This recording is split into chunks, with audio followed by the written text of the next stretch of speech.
ఈ రోజు మనతో పాటు ఈ ఏది కార్యక్రమంలో చర్చలో పాల్గొనడానికి బీజేపీ రాష్ట్ర నాయకులు ఎక్స్ఎమ్మెల్సీ దిలీప్ కుమార్ గారు మనతో పాటు లైన్ లో ఉన్నారు. అలాగే జర్నలిస్టు కృష్ణమూర్తి గారు కూడా మనతో పాటు లైన్ లో సిద్ధంగా ఉన్నారు. సార్ నమస్తే దిలీప్ కుమార్ గారు. నమస్తే. నమస్తే.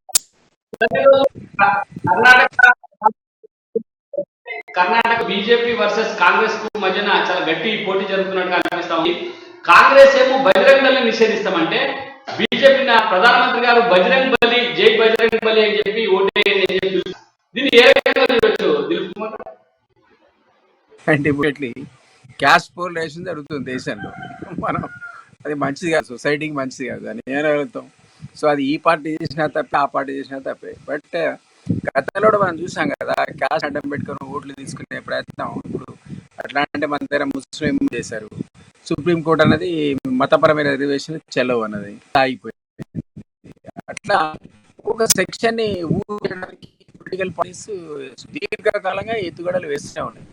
ఇప్పుడు బజరంగ్ దళ్ బ్యాన్ చేయడం వల్ల బీజేపీ చెక్ పెట్టచ్చని, లేకపోతే ముస్లిం ఆర్గనైజేషన్స్ బ్యాన్ చేయడం వల్ల వాళ్ళని చెక్ పెట్టదని వీళ్ళు.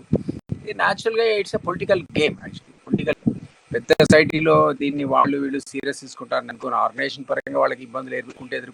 అందులో అనుమానం లేదు. ఎందుకంటే మనకు తెలుసు జమానా నిషేధించింది. మరి నిషేధించినప్పుడు దాని యాక్టివిటీ వేరే ఓపెన్ ఉండే, నిషేధించగానే అడవులోకి వెళ్ళిపోయారు. ఆ ఇంపాక్ట్ సొసైటీ మీద చాలా రోజులు పడ్డది. మళ్ళీ అదంతా పోవడానికి ఒక సుదీర్ఘకాలం పట్టింది. అట్లాగే కొన్ని ఇప్పుడు ఖలిస్తాన్ వేర్పాటువాదులు ఉన్నారు. మీరు దాన్ని బ్యాన్ ముందు పరిస్థితులు వేరే ఉండే.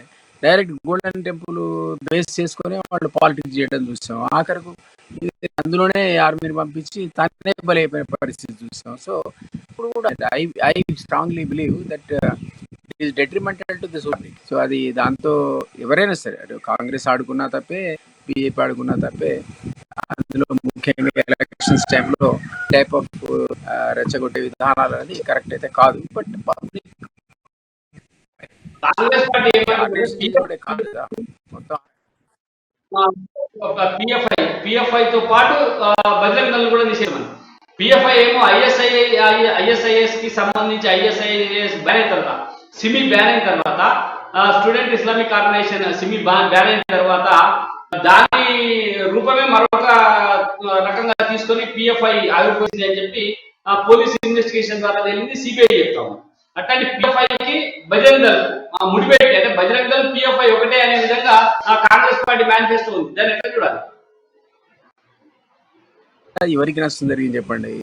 వాళ్ళ మతపరమైన వాళ్ళ విశ్వాసాలు, వాళ్ళ భజనలు, కీర్తనలు, వాళ్ళ క్యాంపెయిన్ తప్ప